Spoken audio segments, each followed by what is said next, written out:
تو کیا آپ جانتے ہیں کہ رمضان کے 30 روزے رکھنے سے ہمارے شریر پر کیا اثر ہوتا ہے؟ اس پر جاپانی سائنسدان نے ایک بڑی کھوج کی ہے جس کا جاننا ہر مسلمان کے لیے بے حد ضروری ہے۔ جاپانی بایولوجسٹ یوشونوری اشومی ایک سائنسدان ہے جن کو 2016 میں میڈیسن پر نوبل پرائز دیا گیا۔ ان سے جب پوچھا گیا کہ آپ نے کون سی ایسی چیز بنائی ہے جس کی بنا پر آپ کو دنیا کا سب سے بڑا انعام نوبل پرائز دیا جا رہا ہے، تو انہوں نے کہا تھا کہ میں نے کینسر کی ممکنہ دوا کھوج لی ہے، اور اس بات پر دنیا نے بڑے پر انداز میں ان کی کاوش کو سراہا اور مبارکباد دی گئی۔ اس کے بعد ڈاکٹر یوشینوری اشومی نے کہا کہ میں نے کینسر کی دوا نہیں بلکہ کینسر سے بچاؤ کا حل تلاش کر لیا ہے۔ تو لوگوں نے ان سے پوچھا کہ بتائیے ایسا کیا کیا جائے کہ کینسر جیسے خطرناک مرض سے بچا جا سکے؟ تو انہوں نے کہا کہ جب ہم بھوکا رہتے ہیں تو ہماری باڈی میں موجود غذائیت ختم ہونے لگتی ہے، جس کی وجہ سے جسم بھوک محسوس کرتا ہے۔ اگر اس بھوک کے دوران جسم تک کھانا نہ پہنچے تو ہمارا جسم بھوک کی شدت کی وجہ سے اپنے اندر موجود ان زہریلے سیلز کو کھانا شروع کر دیتا ہے جو کینسر کا سبب بنتے ہیں۔ اس عمل کو میڈیکل کی لینگویج میں آٹوفیگی کہا جاتا ہے۔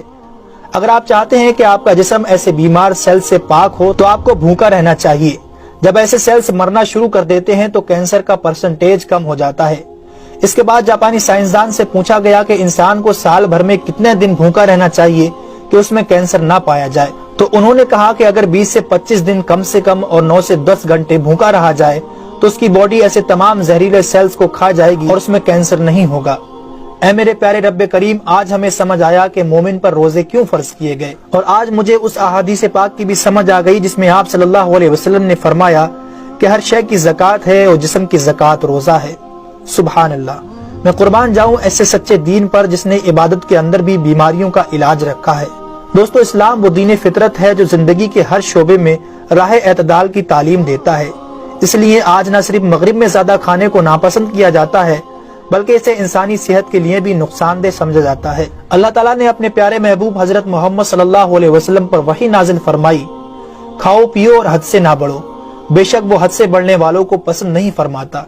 اس کے علاوہ حضرت ابو ہریرہ رضی اللہ تعالیٰ عنہ سے روایت ہے کہ رسول اکرم صلی اللہ علیہ وسلم نے ارشاد فرمایا، کھاؤ پیو اور پہنو اور خیرات کرو بغیر فضول خرچی اور تکبر کیے۔ دوستو، انسان کو کھانے کی صرف تھوڑی سی مقدار کی ضرورت ہے جو انسانی جسم میں توانائی پیدا کر سکے، جتنی توانائی انسانی زندگی کے لیے ضروری ہے، اور جس سے اس کی صحت اچھی رہے اور وہ اپنی روزمرہ کی ذمہ داریاں پوری کر سکے۔ انسانی جسم کو جتنا کھانے کی ضرورت ہے اس سے زیادہ جسم میں داخل ہونے والا کھانا چربی بن جاتا ہے، جس کی وجہ سے انسان کا جسم بڑھ جاتا ہے، اس کی رفتار سست ہو جاتی ہے اور وہ بہت زیادہ تھکن محسوس کرنے لگتا ہے۔ اس کے علاوہ انسانی جسم بہت سے امراض کا شکار بھی ہو جاتا ہے۔ اسی لیے اللہ تعالیٰ نے روزے فرض کیے تاکہ 11 مہینوں کے دوران کھانے پینے کی بے احتیاطی کا ازالہ ہو سکے۔ قرآن پاک میں اللہ تعالیٰ نے روزے رکھنے کا حکم ان الفاظ میں بیان فرمایا ہے، اے ایمان والو، تم پر روزے فرض کیے گئے جیسے کہ تم سے پہلوں پر روزے فرض کیے گئے تھے تاکہ تم پرہیزگار بن جاؤ۔ دوستو، قرآن مجید میں بیمار اور مسافر کے لیے روزے مؤخر کرنے اور جو روزہ نہ رکھ سکے ان کے لیے فدیہ ادا کرنے کا حکم دیا ہے۔ اس کے بعد روزہ رکھنے کی حکمت ان الفاظ میں بیان فرمائی، اور تمہارے لیے روزہ رکھنا ہی بہتر ہے اگر تم جانتے ہو۔ دراصل یہاں یہ بتایا گیا ہے کہ اگر تم موجودہ علم کو سمجھتے ہو تو تمہارے لیے بہتر یہی ہے کہ تم روزے رکھو، کیونکہ روزہ اپنے اندر بے شمار روحانی، نفسیاتی اور طبی فائدوں کو رکھتا ہے۔ روزے کی طبی افادیت کی طرف نہایت مختصر مگر جامع اشارہ نبی اکرم صلی اللہ علیہ وسلم نے ان الفاظوں میں بیان فرمایا، روزے رکھو اور تندرست ہو جاؤ۔ اللہ رب العالمین ہم سب کو اس مہینے میں زیادہ سے زیادہ نیکیاں کرنے اور سارے روزے رکھنے کی توفیق عطا فرمائے، آمین ثم آمین۔